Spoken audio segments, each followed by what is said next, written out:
Welcome to the Health Fix podcast, where health junkies get their weekly fix of tips, tools, and techniques to have limitless energy, sharp minds, and fit physiques for life. Hey, health junkies. On this episode of the Health Fix podcast, we're going to be talking about neurohacks and talking about how we can get your brain into a state that slows it down so that you can get better focus, better inputs from the universe, but also if you're an athlete or have circumstances in which you need to be at your peak performance, you can slow down the world around you and the thoughts enough to be able to think clearly, to perform more effectively. And so today on the podcast, I'm joined by Dr. Izzy Justice. He's a pioneer in the world of neuroscience and human performance. He's helped a lot of pro athletes to perform at optimal levels, including a ton of golfers. Being an athlete himself, he truly understands what it takes to achieve peak performance and what happens when the brain starts to get a little loopy, kind of like at mile 18 or 19 of a marathon. If you've ever done one of those, you know what I'm talking about. But you don't have to be a marathoner or even a golf player to enjoy this podcast, because he is going to be talking about what happens when we have all these mental distractions that we need to put to the side so we can sharpen our mental focus. But he's also talking about being more present in life. And gosh, I love just listening to his experience and what he's learned with over 20,000 now functional EEGs of athletes and his clients to see what goes on in the brain when you truly get yourself to a 10 Hertz state. And we're going to be talking about his current interest in helping folks to really be more present in life by bringing the brain into a 10 Hertz state. So I can't wait for you guys to listen into this podcast. It's a fascinating one. Let's introduce you to Dr. Izzy Justice. Dr. Izzy Justice, welcome to the Health Fix podcast. Jannine, thank you so much for having me. I'm looking forward to this conversation. Well, I've been looking forward to it for a while, since my husband was like, do you know who you're interviewing? And I was like, well, I researched him. And he's like, no, he's known to help golfers do amazing things. And my husband is like, maybe his big dream, he's in his mid 40s, and like, maybe I could win like one of our local competitions. Maybe if I had my brain straight. So nevertheless, I'm excited to chat further, but also really to dive into what makes us tick a little bit when it comes to work, when it comes to competition, when it comes to really reaching our goals in life, because it seems that really everyone these days is talking about get in the flow state, right? Get into that state of the zone. And we'll talk about your book, of course, later, that will bring us to that. But I always kind of like to go way back in time, because I know that are a lifelong athlete, and you've dedicated your life to looking at neuroscience. And sometimes I always like to go, the brain. When did you first think, I want to go after neuroscience and I Yeah. want to know about what makes people tick? What happened? What happened in life? Wow. Okay. So, Jannine, I'm at a point where I've become and continuing to become very comfortable in my own skin. And the truthful answer to your question is a lot of trauma, a lot of childhood trauma. I was the sixth out of seven children, and I grew up in Africa in a, Asian culture in Africa. And when you're six out of seven, you're very low on the totem pole. I grew up, I kid you not more than 1,000 square foot home. And, most of my childhood experience was observational. It's such a small house, and I had three older brothers and two older sisters and a mom and a dad. My father was a physician. My mom was this amazing, eclectic, spiritual sort of lady, just full of love and kindness. But I suffered multiple traumatic events as a child. I was abused by my father almost on a daily basis. And I, it's one thing to suffer trauma at the hands of people that don't know you or circumstance. But when, the people that are supposed to love you are the ones that are inflicting pain on you, then it becomes very difficult. And so you start this exploration of how is that possible? And so many answers were presented to me by amazing people, by books, by life experiences, but they were all insufficient. There was always something about them that just didn't make sense. It wasn't logical enough, or not rational enough, at least not for me. So it wasn't until I stumbled upon neuroscience, I mean, frankly, very late in my career. I was a good 25 years into my professional career. Now, I was always into human performance and human experience, my work with EQ. I've written 10 books. Three of my 10 books earlier had EQ, emotional intelligence, in the title, but I've since pivoted. And, I tell people that when it comes to understanding the human experience, and a small part of the human experience is human performance at anything, it might be athletic human performance or it might be personal. I want to be present at lunch or dinner with my spouse or my child. I want to brainstorm a really good idea about this challenge or problem that I have. Or in your world, in the athletic world, I want to make this putt. I mean, I've made this 5 foot putt a million times. I know exactly what it does. But how come when I'm over the ball, like I have a million thoughts going through my head? Or if I'm a swimmer, and I'm on top of the pool, I'm getting ready to go in, and suddenly my last thoughts are, don't screw this up. And, or they become very technique oriented, or you start to think about the person on the other lane that you think can beat you, and those kinds of things. So I pivoted towards neuroscience, Jannine, a long answer, because I've been on this lifelong journey to make peace with my own brain and to try to convert my human experience from one of constant challenge, constant uphill battle, feeling like the world is against me and life's not fair, to what an amazing gift it is. And it's not just a static gift, it's an exploration. And that exploration starts and almost entirely is in your brain. And it pains me, it really does, that we have so much learning and education, formally, informally, that we have been through from our moms, our dads, our uncles and aunts and neighbors, and formally from teachers and kindergarten teachers, professors. But somehow nobody taught us about our brain. Like the one thing that we are going to use for everything forever, like that somehow was left out of the curriculum. Like we learned civics and math and trig and algebra and all kinds of stuff, all good stuff, chemistry and biology and I mean, name it, home ec. But like the one thing that we're going to use for everything forever, like that's left out. It doesn't make any sense. So that's why I found neuroscience, again, me, just an N of one, to be the most truthful lens to which to experience the human experience. I couldn't agree more. I couldn't agree more. And something that you mentioned, you were talking about, and this, anyone that's in any type of sport and has been can really understand or resonate. When you said swimming being, on top of the water, I haven't went in yet. And they say, take your mark. And then and you go to take your mark and 1,000 thoughts go through your head. You had mentioned, your situation with your father. I'm thinking back, it brought me back to thinking about when my parents would be like, well, so and so's racing next to you today. You've trained really hard. Don't disappoint yourself. And it was like, to me, it was like, I don't want to disappoint my parents. And so we take these experiences as young adults and no one, or even just children, and no one tells us that these experiences shape how we think going forward. So that take your mark has now been every single adult experience where I need to perform, right? Whether it's speaking in front of an audience, whether it's seeing a patient and getting results with them. And so I want folks who are listening to really be thinking about like, okay, what in your life? And so as Izzy talks today, what in your life has maybe shaped you to the way you think about life, but also the way you think about certain things that you're going through. Now, you've performed, was it over 18,000 EEGs? Yeah, functional, yeah. So not clinical, functional. So I don't know, maybe it's worth just making that distinction for your audience. Yeah. Yes.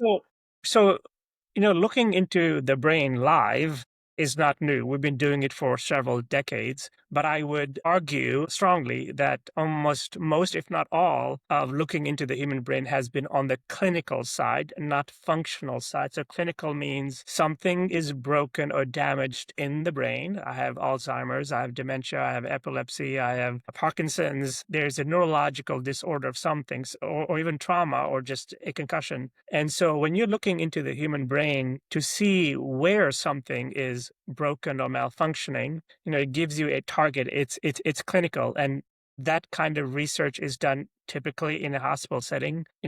some mostly in a psychiatric ward, but also, in neurology. That's not what I did. I'm not a medical doctor. Mine has been on the functional side. So what's the difference between clinical and functional? Functional is nothing's broken, but I still want to use the brain to the best of my ability. And I want to understand how the brain works. The brain doesn't work. I mean, the brain is 3.5 pounds, caged in a skull and mostly fluid. It's an incredibly small organ, but an incredibly complex organ.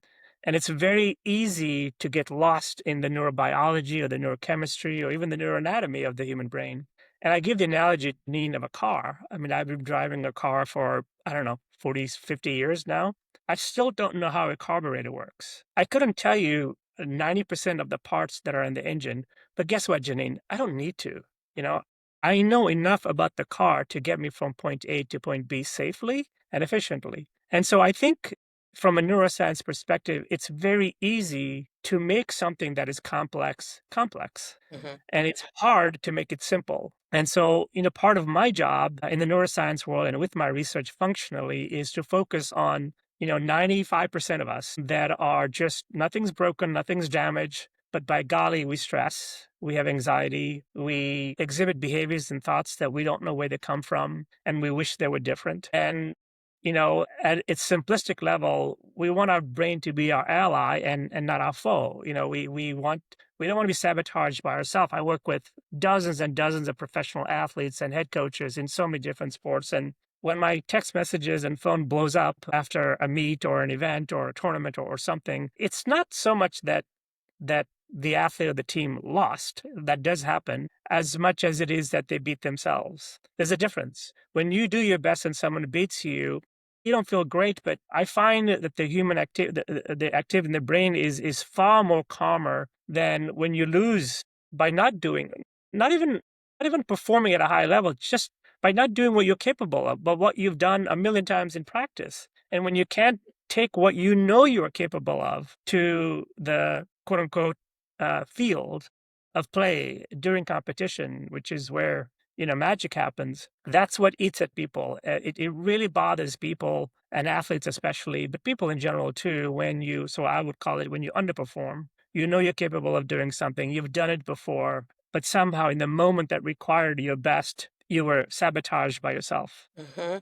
I think this relates to so many different things, even when we look back at health too. Just being able to take the steps to eat eat well, make choices around your health. And I think I'll see that also for a lot of folks where, we call it the self-sabotage when they're not doing what they're supposed to or they know they're supposed to do. Let's call it that in terms of choosing an apple over chips. Let's go with that, for example, something simple.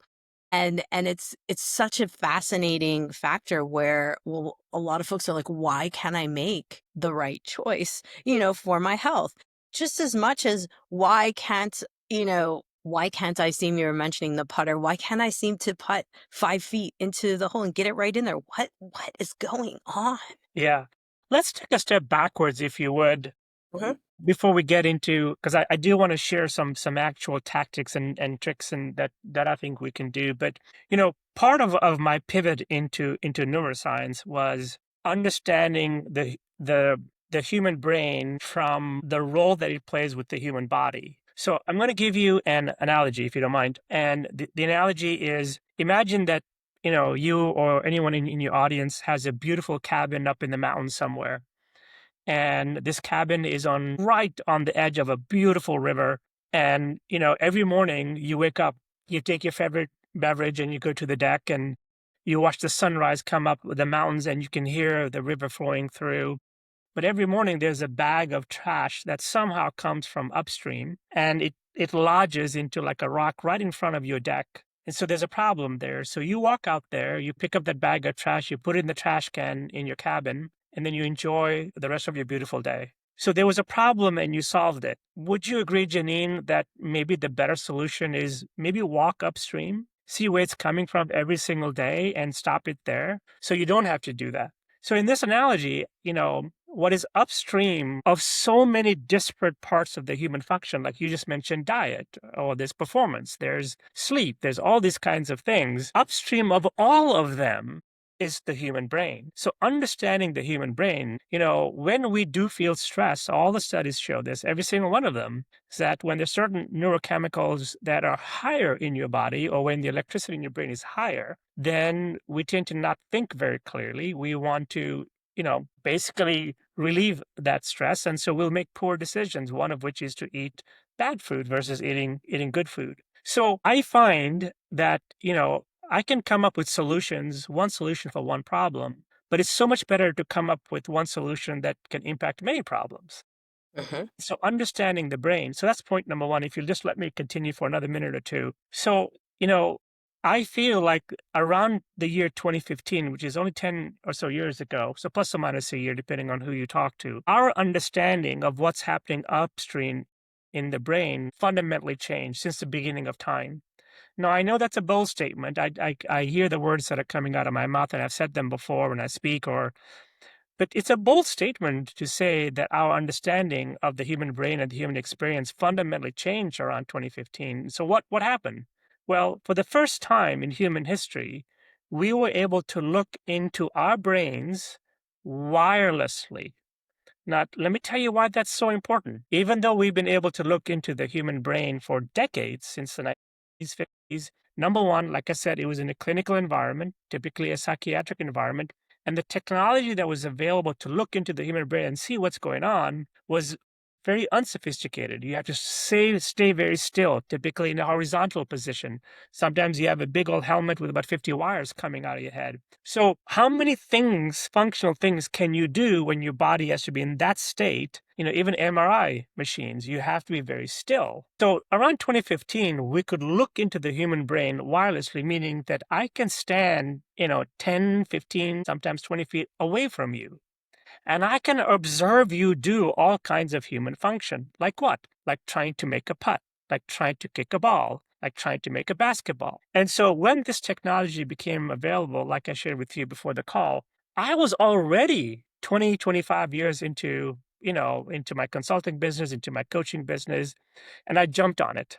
And I didn't know the answers to some of the questions that I started to ask. And so I try to make it simple. So the first question that I started to ask is, in the seconds, this is very important, Jannine, in the seconds and maybe a minute or two before we want to do something to the best of our ability. Now, that something can be anything. It can be a motor function, like I want to stroke a putt or make a golf swing or shoot a free throw or have a good swim stroke. Like before, in the seconds that I want to do something that I'm capable of, is the brain in a certain type of state? I did not know the answers to that question. There was some research out there, but I didn't know the answer. And then also equally, if I miss the putt, if I miss the free throw, if I mishit the ball or whatever it is the brain in a certain state? And the answer is yes. Not only is it yes, it's like heck yes. So I was in my late 20s, Jannine, get this, before I read that the brain has electricity.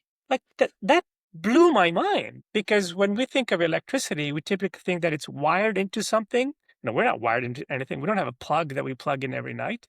So where is this electricity coming from? Like, I found that to be one of the most fascinating questions. How can we generate electricity, but we're not plugged into anything? And I now understand it, and I'm not going to explain it on this call, because it's about ions going into a cell, and sodium and potassium and calcium cells.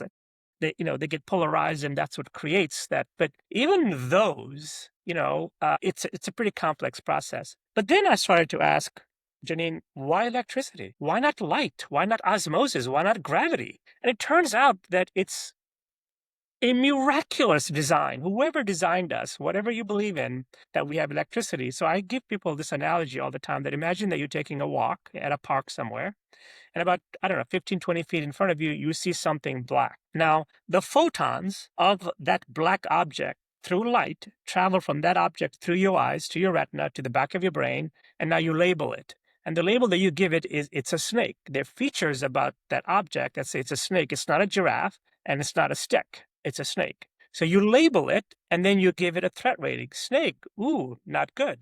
In other words, by that label, we then started a search engine, not wirelessly. Our brain didn't wirelessly connect to Google and say, black object, snake, give me all of the pros and cons of it. No, we did that on our own, based on our own experiences. And then we initiated a motor movement where we turned around and ran the other way. We didn't run at the snake and try to jump over it because that would be silly. All of that, recognizing of the snake, the labeling of it, the interpretation of it as threat, the initiation of very quick, this surge of glucose and glycogen in the body to turn your body around and bolt it the other way in a second or two. What else could facilitate the speed with which all of this cognitive and motor function can happen? So when you're looking at the human brain and you say, wait a minute, all these cliches that we're using, so you used the term flow earlier, or being in the zone. Now, don't throw anything at me, but those aren't real things. They're terms that we have come up with. But we've come up with terms like that since the beginning of time, and we're going to come up with terms like that even more, I imagine, like empowerment or confident or happy. Like you're describing the same thing. So I looked into the brain, these functional scans in the seconds and minute before, and I said, okay, where is the electricity? And it turns out, and this might be the most important message, and then I'll pause and let you probe deeper. Turns out, Jannine, that every higher human ability and every higher human experience, separate things, ability, what I want to do, experience, I'm experiencing it like an amazing lunch or a conversation. Every higher human ability and every higher human experience seems to be happening around 10 hertz. So on a scale from 0 to 100, and it's not entirely accurate, but for the purposes of this podcast, let's just go with that scale. If I measured your brain and the electricity was between 0 and 5, so very low on that 100 scale, more than likely you'd be sleeping or trying to go to sleep. Now, it's low because what is the brain doing when you're sleeping? Not much. You're not reading anything. You're not in danger. You're not moving your body anywhere. You're in a horizontal position, so nothing's holding anybody else. So you can imagine when you're sleeping, because you're not doing anything, the activity in your brain is going to be low. Not zero, but low. So what's 100? If sleeping is 0 to 5, what is 100? But 100, I'm getting ready to throw something, yell, scream. I'm panicking. I'm full anxiety, anger mode. And so on that 0 to 100 scale, the claim I'm making is around 10, again, which is low, is where the magic happens. And so one last comment, and then I'll pause. So the next question, logical question would be, well, okay, why 10? Why not 20? Why not 80? So at 10, so think of the brain as having traffic. We have 80, 90 billion neurons in the brain, and all of these fire together based on the experience that you're having and the stimuli that your brain is processing. And the traffic or the activity is low. When the activity is low, two magical things happen. One, there's room in the brain for sensory input to be amplified. So we say things all the time like, I just want to be present. I want to be in the moment. Again, these are cliches. They're not real things. But if you think about it, when you say, I want to be present, I want to be in the moment, what are you really saying? You're saying, in this moment, I want to see as many things, feel as many things, hear as many things as possible. So when you go above 10 to 20 to 30 to 40 to 50, there's more competition in the brain for that sensory input, which is always open. A good analogy to have in your mind is, imagine you've had a long 8 to 5 workday. Like it's been crazy, one bad email and meeting after another. It's 5 o'clock, you're ready to go home. You got a 30-minute drive home. You put the radio on to your favorite playlist and you're driving home. When you got home, if I would ask you, hey, what music did you listen to? Odds are you probably couldn't tell me. The music was there, the auditory stimulation was there, but your brain was processing so many things. So there was competition in the brain for sensory input. So at 10 hertz, because the traffic is low, what we're seeing, feeling, tasting is amplified, and it feels amazing because it's a low frequency. So low means low everything, low stress, low thoughts. The second magical thing, and then I will pause for sure, that happens around 10 hertz is our access. And access is a very important term that I'm using, not creating something. I'm just saying access to existing inventory in our brain. So as an athlete, we've done a lot of training. We've been coached by our coaches. We've read the books and seen the videos. So that inventory, all the work that we did in practice, where is it? It's not on a hard drive or a thumb drive in your desk. It's in your brain. So what we want is in the moment that matters, over a putt, on top of the pool, getting ready to go in, listening to those whistles, and in the next whistle, I got to go in. Like in that moment, I want to access the right inventory. So because the traffic is low, our access to our existing inventory is much significantly higher. And not just that, but it's also access to the right inventory. When the frequency is high in the brain, I'm also accessing inventory, but they tend to be more negative because we're in the fight flight mode. Don't make a mistake. Your parents are watching. You better do well. All these thoughts that all of us have had. I done all these Ironmans, and I remember, before you jump into the ocean or the river or the lake, because in an Ironman it's open water swimming. You have to wait for your wave to get into the water, and like the worst thoughts in the race happen when you're waiting. Like, did I really sign up for this? Like, why am I here? Like, like this is not fun. Like, I don't want to do this.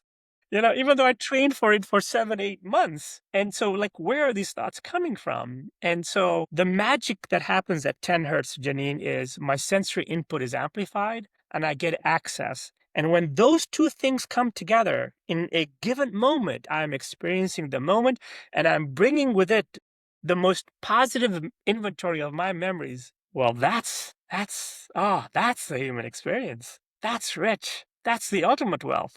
That in any given moment, you are immersed in the now and you're bringing to it the relevant context, the good context of your human experience, the memories. You're thinking of what your mom said to you when she walked to you in a park somewhere, as now 30, 40 years later, you're walking your kid in the park. And instead of walking your kid in the park and thinking about the 10 emails that you got to do afterwards, you're thinking about your mom holding your hand. That's a rich human experience. So it turns out that life is so much simpler. And this is why the title of my book is Life Explained, and the subtitle is Chasing 10 Hertz. That should make sense now. I'm making an attempt to explain the human experience, which I've been searching for since as far back as I can go, 60 years, but using much more simplistic terms, not cliches but really understanding how the human brain works. So I find that if I can get myself or my athlete or frankly any human being to 10 hertz in the seconds before they want to do something amazing, not the whole day, just in the seconds when they would need to do something amazing, then magic happens. Their sensory input gets amplified and they associate that current state sensory input with the best version of themselves. That's magic. Pretty impressive. It's pretty impressive. I mean, your description is so great because I think for a lot of people, we hear things like alpha state, which is more or less, what I hear you talking about. But at the same time, what is, like you're saying, cliches and all these things, what does that really mean? And I think a lot of people can resonate with the traffic, like stop the traffic in the brain, the noise. I think it's could be quite impressive of what we could do to take this to regular life, not just in the athletic life, but in the life of, like you were saying, having, and here's another cliche, because just like having the experience of what your mom said to you in the park when you were a kid, the folks call it downloads, right? We got the download from the universe, right? And so sometimes we're searching for ideas. Sometimes we're searching for insight. Sometimes we're searching for an answer. And sometimes it's in the form of a voice, sometimes it's in the form of a feeling, sometimes it's in a form of however the body wants to present it to you. Would you say that that's also the possibility at the 10 hertz, slowing us down to do incredible things because the traffic slows down, but is it also the slowing down, and this is where we can get the insights and messages too that we Yeah, might be. yeah. Again, I whether it's insight messengers or whatever you want to call it, for me, I have found it easier to experience the human experience when I'm using very simple terms. Mm-hmm. And, so again, I'm going to go back to, if we can amplify sensory input and we have access to our inventory, magic happens. Now, that magic can manifest in all kinds of ways. I am not a prophet. I'm a regular dude. I have my flaws.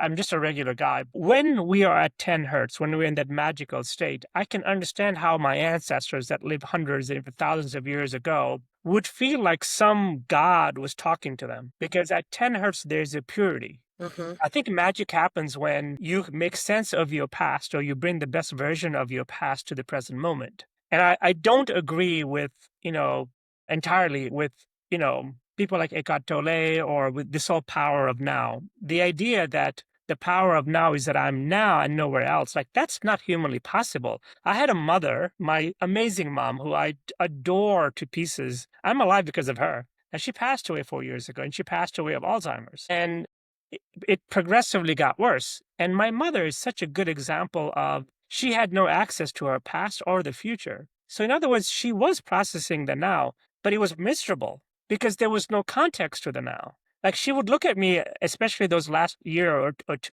and not know who I was. But she was, I mean, she saw my face and my eyes, and she heard the words that were coming out of my mouth, and she understood the words. She understood the language, but I wasn't her son. That instant smile that moms and parents have when they see their kids, like I don't know if you're a mom or not, Jenny, but if you are, especially, I mean, my kids are grown now, but so I don't see them very often. But when I do, you just like, my gosh, my face just lightens up, and I can't wait to hug them and kind of kiss them 50 times on their forehead and hug them and touch them, even though they don't want me to do that. So she didn't have that. So this concept of let me be in the now without the past or the future, I think is shortchanging. The real magic is I think I want to be present now, yes, for sure, but I want to bring the beauty of my past. I want to recognize that it's my son or it's my child, or I want to remember when I was walking what it feels like to be a child, even though it's been a long time since I've been a child,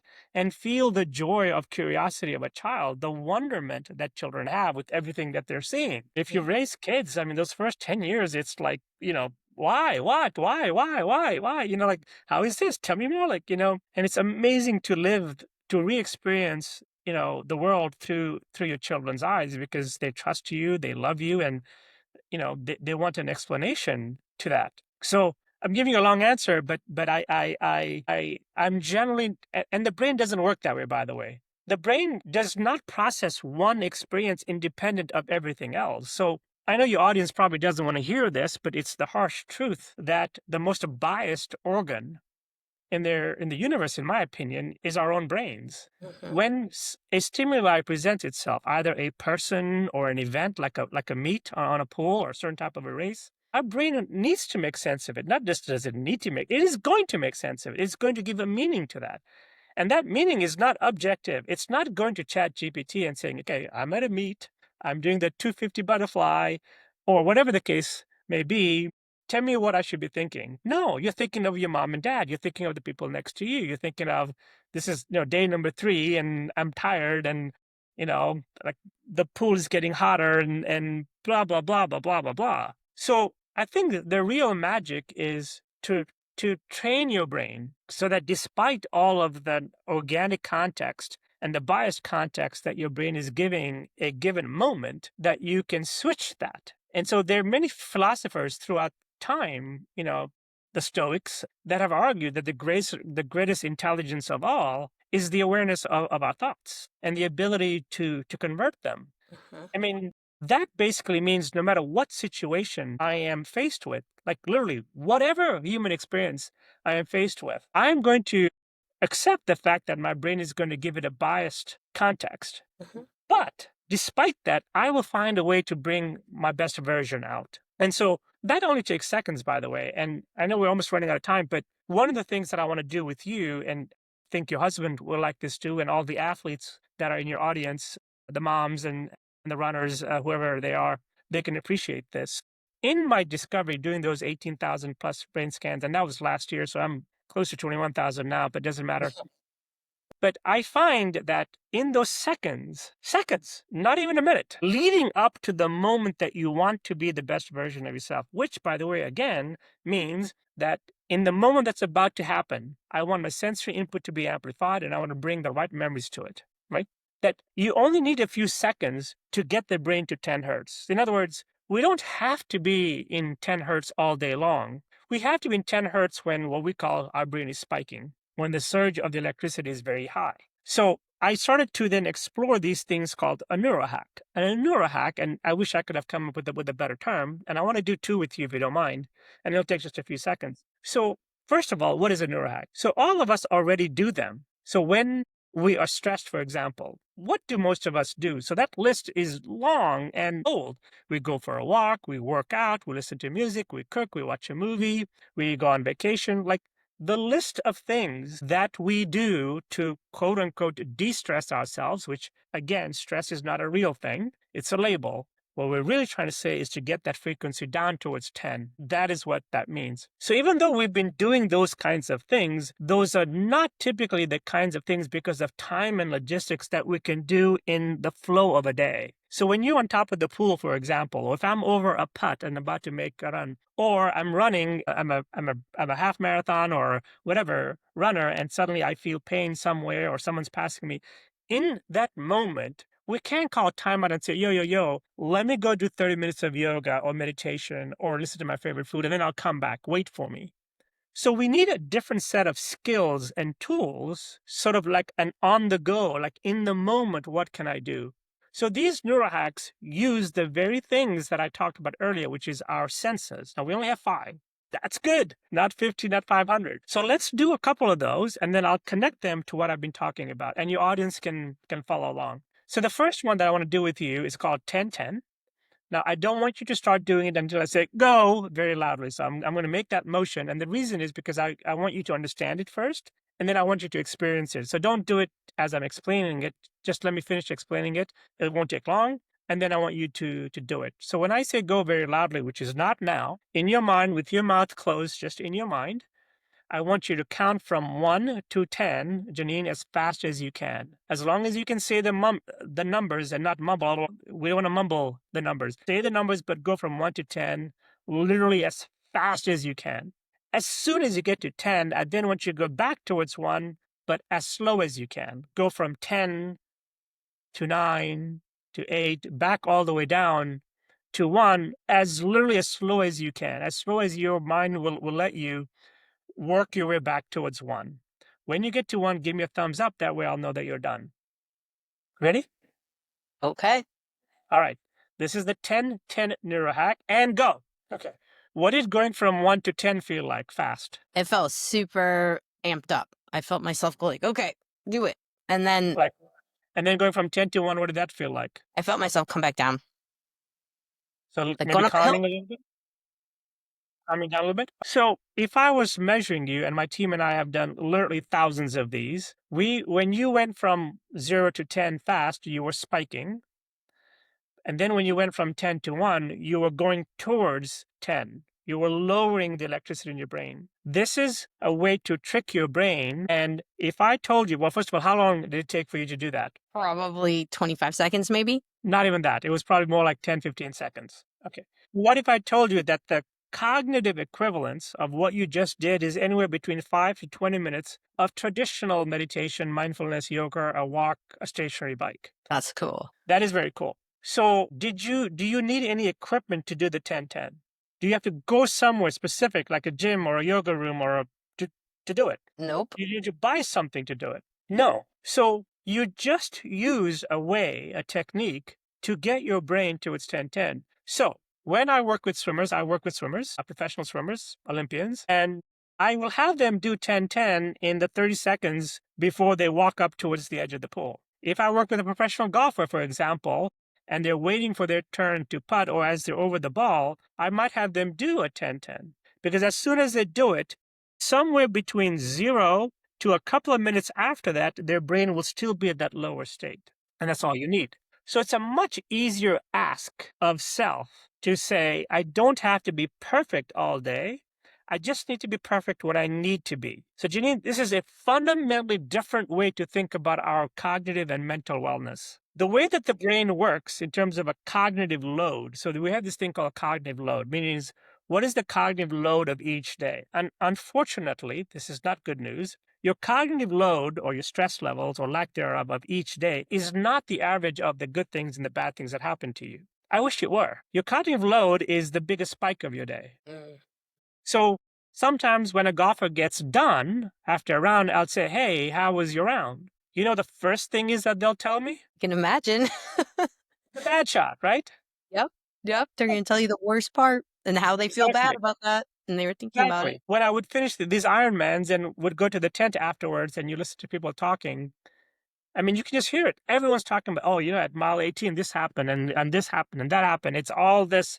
But that is what the brain is designed to do. That's not a flaw in the brain. That's a really good design because, thousands of years ago when I was a caveman living in the Serengeti in Africa and I was out in the jungle with my little kids, and we saw this beautiful animal come with all this hair, and we said, "Oh my gosh, let's go pet it." And as when we go pet it, it ate one of my kids because it was a lion. Well, I need to remember for the rest of my life that if I ever see that creature again, I better run. That's not a friend. So the cognitive load of each day is not the average of good things and bad things. It's the biggest spike of your day. And if you take each day and out to a week, or Jannine, even a lifetime, the cognitive load of your lifetime is not the average of your good experiences and bad experiences. It's the biggest spike, which for most of us is our trauma, because our trauma gives us context. So I will always be, there's a philosopher from Belgium who I read it in a book, said every human being is the same age inside. And I will always be an 8-year-old boy in Africa, scared of living in my own home. That will always be me. Now, I don't let that fact now impact my life now. But it took a long time, good decades, to say, okay, that's the initial context that my brain is going to give to situations. People that I need to trust, people that just are good people. It's not fair to them or to my human experience to bring that context, even though my brain is designed to do that. I should acknowledge that and say, okay, what's the beauty of this moment that I bring? And so in order for me to access that part of my brain, I can do the 10-10. Let's do another one, shall we? Yeah, let's do it. Take your left hand, take both of your hands and put them face to face, palm each other. Again, don't start until I say go very loudly because I want you to experience it. Your left hand is not going to move, Jannine, right? So I want you to imagine that the fingers of your right hand are legs and your left hand is no, don't start. And you are going to do 6 of these. Okay. So the first 3, you're going to climb this mountain, your left hand with the with the fingers of your right hand very fast. First 3, 1, 2, 3, very fast. The next 3, we'll only do 6. You're going to climb it very slowly, like so. But as you're climbing it, I actually want you to feel the sensation in the tip of your fingers of your right hand, as well as your palm. All right? Ready? Go. 3 fast, 3 slow. Okay. What did 3 fast feel like? Fast. Fast. Yes. What did 3 slow feel like? Almost. I felt like I was going almost too slow for me. Could you feel your hands more? Mm-hmm. I could. Yep, I could feel my fingertips. So your sensory input was amplified. Yes. So if I measured your brain and I measured the brains of people coming out of a yoga class or a meditation session, a mindful session, it would be identical. You would both be at a significantly lower stage. Now, how long did it take to do the mountain climbers? That was probably like a little over 10 seconds. Correct. So in 10 seconds, we got you maybe not at 10, but close to 10. Now, in the next minute or two that you need to do something to the best of your ability, you've increased the odds that you can do that. And what does that mean? Again, it means that for the next minute or two now, in this experience right now, I'm talking, right? So you did the Neuroscience, but I'm talking. But in the real world, you do that before you want to do something, like reply to an email or over a putt. So sometimes I have golfers do that with their hands, with a putter in their hand or a golf club in their hand. It's very easy to do. Sometimes even basketball players with the ball in their hands, right? So how often do you have your hands on you, Jannine? 20. There you go. So the magic of our senses is that they're free. They're free. They're on us wherever we go. And what we need to get to 10 hertz is not some bank or some building somewhere else. It's our own brain, which is also on us. So the magic of being human and having a very rich human experience is that somehow we have the tools, our senses, and we have what we need to modify on us, our brain. We don't, there's nothing else that we need. And so in the book, I go through many, many more of these, and I try to explain it a little bit more because I was duped. I was tricked. I thought that I needed a certain amount of time, money, resources, geography, access to all kinds of stuff for me to experience the best version of myself. And I regret my 20s and 30s deeply, deeply. If I could literally change my 20s and 30s, I would in a heartbeat. I do not subscribe to the school of thought that says, oh, if I didn't do that, I wouldn't be where I am. No, I spent my 20s and 30s and even early 40s chasing things, bigger things, more of things, all to try to get to 10 when all I needed was already on me. It takes infinitely less to have a rich human experience. I wish I could convince your audience that they don't need much to have a rich human experience. Whatever you are doing, if you amplify sensory input wherever you are, in that moment you are seeing more, feeling more, and you're bringing to it the magic of your past. That's a rich human experience. Love many things about this statement. One, it's free. That is something that, we live in a society, and I know you don't love your neurohack term, but biohacking, for example, has all kinds of things that are looking for solutions outside of yourself. And I think the most important thing that you're stating here is that you can get you to a state of Hertz in electricity in your brain on your own. That's free on demand. It takes seconds. Yeah. Yeah. This is this is impressive. I've used other tools like things that someone else called neuro resets, like different things where you're rubbing your hands together, things of this nature, but it's all been the same motion. So the speed up and slow down component to me is fascinating. And does that seem to be that's the key, the speed up, slow down to try to flip No. this or no? Okay. So look, the other thing, and this is sort of level 2 now, is the reason I prefer something that's actually factual. So 10 hertz is a real number that you can measure. Flow is not. Zen is not, right? Being empowered and confidence is not. Because if you're at 10, if 10 is where you want to be and you're at 20, then the amount of work that you need to go from 20 to 10 is far less than if you're at 80. So the good thing about electricity is that it gives you a scale. So I don't like flow personally, for me only, because you're either in it or not. Whereas in reality, you might be closer to it or further away from it. So the different neurohacks that we have, there's a taxonomy to them, meaning if I'm 80 or 90, I need to do things that are going to work faster and more powerful. So I find that if I'm somewhere between 20 to, let's say, 30, 35 hertz, I can get away with low-grade neurohacks, such as breathing. But if I'm at 60, 70, breathing is not going to work. It'll bring the hertz down, but not fast enough and not low enough. So breathing is not new. I mean, our ancestors, the yogis, and so many different types of breathing, but over and over again, not just my own research, but others, we find that the spike down of breath work is low. It's 3, 7, 8, 9 hertz, as the 10-10 is somewhere around 15, 20 hertz. So if I'm at if I'm at 20, 25, I might do a breathing technique which doesn't have a fast slow to it. There's box breathing, there's triangle breathing, there are all kinds of ways of breathing. But it's so much better and empowering to have a scale to work with to know what adjustments you have to make. So I teach my golfers and my athletes that, hey, if I miss a 2-foot putt, that spike is really high. If I miss a 20-foot putt, that's not a big spike. I'm not supposed to make that. So missing a 20-foot putt, I might make a different adjustment versus making a 2-foot adjustment. If I miss a 2-foot putt, the odds that the next tee shot I'm going to hit in the next hole are going to be really bad is very high because my brain is saying, oh my God, I can't believe I made a million of those. I just lost. If I miss a 20-foot putt, I'm not having those thoughts, right? So I prefer, that's why I'm saying neuroscience was finally the framework that, gosh, not only is it accurate, so in other words, it's not what I'm talking to you about is not Dr. Justice. This has nothing to do with me. That's the beauty of science, is that 20 years from now, or other scientists around the world today can replicate what I'm saying. Go challenge it. And parts of what I might be saying might be right, and parts of it might become outdated in 5 years because there's no research. You know what? Good. That's the beauty of being a scientist. We are slaves to knowledge and the human experience, not to our egos. So I'm kind of thinking of a lot of different things. Of course, now are going through my head. So I know I'm not at 10 hertz. All joking aside, I was seeing, and so folks, Dr. Izzy has a lot of different programs, but Neuro 580 is another one that where online you can see the different, I believe the neurohacks on the left-hand side, you can see how many seconds, and then even the change in the hertz, but also heart rate is on there too.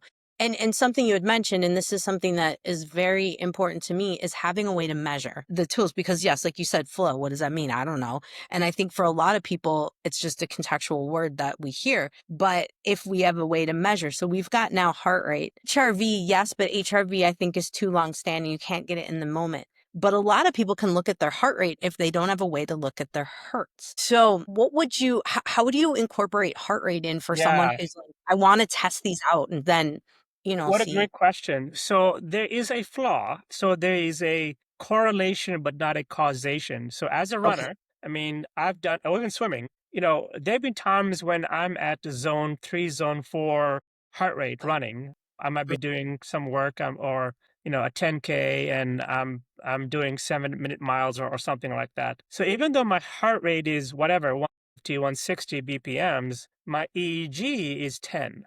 That's why we call it the runner's high. Huh. So Yes. there's a misconception, again, that low heart rate translates to, better performance. Conversely, I could be sitting at a desk. My heart rate could be very low, 80, 90 hertz, 80, 90 BPMs. I'm sitting at a desk doing an email. And suddenly I get a nasty email. Now, my heart rate would still be low, but my EEG is going to be through the roof. So I don't know that heart rate, because we use heart rate because it's easier to measure. I mean, we can measure it so many different places in the human body, our wrist, our chest, our neck. There's so many different places, our fingers, that you can measure heart rate. But I think heart rate is good for training, like zone training, which zone you want to train, and building endurance and your aerobic engine and your speed work. I don't know that heart rate necessarily is correlated to the EEG. So there's a company out of Canada. They use their own device, and they use the term flow, but they actually have 3 biomarkers associated with flow. So one is the heart rate. The other is the oxygen level in the brain. They have an oximeter. And the third one is EEG. So they have an algorithm that combines those 3. But generally speaking, again, I think we need to be careful to associate low heart rate with low stress, or vice versa, high heart rate with stress. Now, sometimes that is the case. If I'm sitting down on a couch and I'm at 40, 50 BPMs, well, that's not good.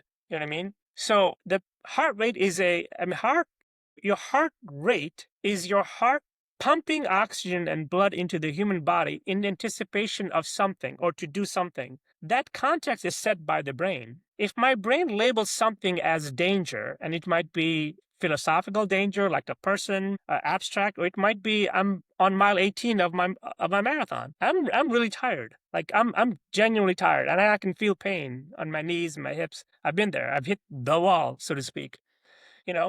So my heart rate is going to work there. But I would encourage people. I know you have many athletes there to not be a slave to the biomarker of heart rate, especially when it comes to correlating that to stress. Nice. So then instead, we're looking more at performance as our gauge. Are we getting into a state with our brain activity that is slowing us down Yeah. effectively? And you can do this subjectively. Like, you don't need a fancy EEG device. Like, ask yourself, am I calm or am I agitated? Are my thoughts going at 1,000,000 miles an hour, or are they calm? Are they fast or are they slow? Am I having good positive thoughts? Am I remembering the good things that my coach or from my practice? Or am I remembering bad consequences of what could happen in this moment? It's not that hard to assess where your brain is. This self-awareness, that's what I'm saying. The highest form of human intelligence, in my opinion, is the awareness of where your thoughts are, and to be able to give them some type of a number so that you can make the adjustment. I've worked with enough professional athletes. We've won major championships. We've won Olympic medals. And I know millions of books have been written about what makes a great athlete. And my view is that the athlete that can make the right adjustment in competition, more often than not, is going to win. Because you could have an athlete that has much more talent than another athlete, but if both of those are facing, to use a cliche, some type of an adversity, whichever one can make the adjustment, like an average athlete making the right adjustment, is going to beat a greater athlete who panics every day. And I see this in junior athletics all the time. You'll see a kid playing very well in whatever sport, and then something bad happens, and they're done. They're done.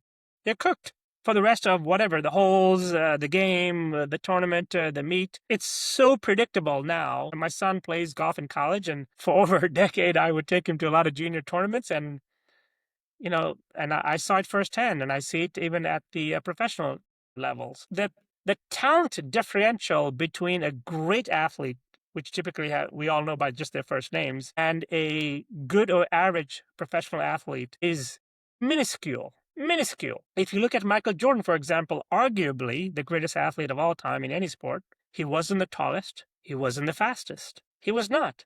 He didn't have the best jump shot, but somehow, he always made the right decisions. And when he took those game-winning shots, you could see it. He was in a calm state. In the documentary, The Last Dance, this got missed. A lot of people didn't talk about it because there were just so many juicy parts to that documentary. But one of his people on his team said, what nobody talks about was that the term that he used in the documentary was that Michael Jordan was a mystic. And so the guy said, well, what do you mean he was a mystic? He says, well, every time he played, he was nowhere except there. And again, that's a cognitive function. I don't know that the greatest athletes or the greatest artists or the greatest performers. Another thing that I see that they have in common, and this is sort of sad and tragic in some ways, is that some of the greatest artists, philosophers, inventors, athletes since the beginning of time, most, suffered trauma. Michael Jordan was cut from his high school team. At his Hall of Fame speech, he brought that up. He literally invited the god that got picked over him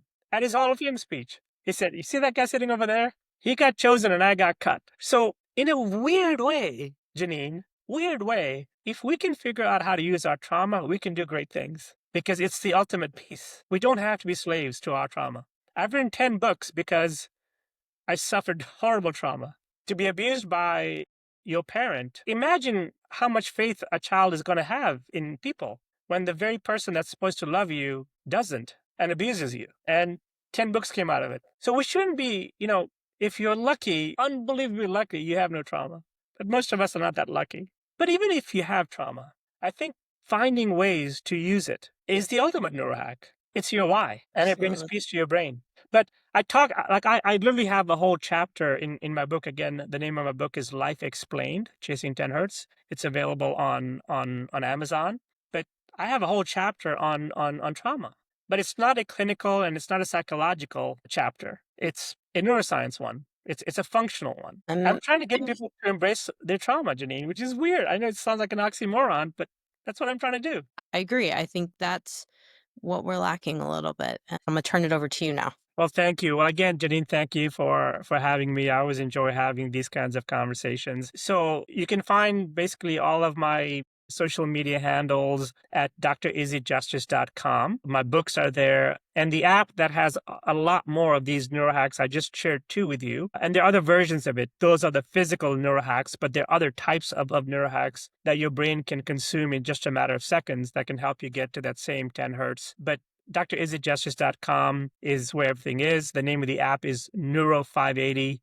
It's available on Android and Apple. And my parting thought would be that, no matter what human challenge you face for the rest of your life, I want to convince you that the first thing that you need to do, irrespective of what challenge you have, the first thing is get your brain towards 10.